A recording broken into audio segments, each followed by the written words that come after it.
as the November election nears, voters on the fence may soon have some have second thoughts. This morning we're hearing from a Bay Area Republican who says President Trump no longer has his vote. Christina Rendon says some Democrats may also be changing their minds.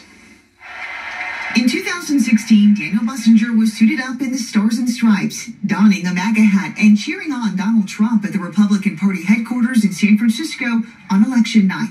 I remember saying, this is the light at the end of the tunnel. 2020 is different. The last 4 years, he says, good for the economy, but not the people. Donald Trump has connected with a lot of people. He was able to get 63 million people out to vote for him. But I don't think those 63 million people are going to come out to vote for him again. The 23-year-old, originally from Millbrae, who calls himself a lifelong Republican, is voting for Joe Biden in November. His turning point, President Trump's handling of the coronavirus pandemic and current race relations. We're at a pivotal moment in our time with the unrest in our country, the social unrest in our country, was what's happening in Kenosha and what happened in Minneapolis and what's happening throughout the country.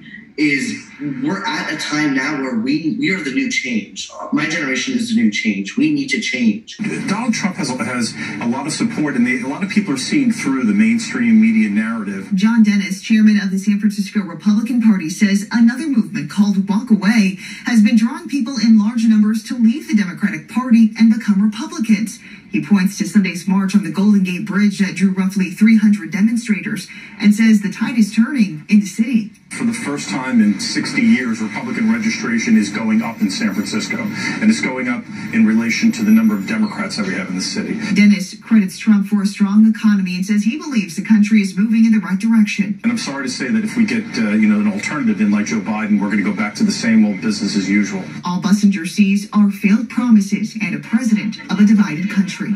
I won't ever change who I am politically, but morally, there's no way I'm not going to change morally. Christina Rendon, KTVU, Fox 2 News.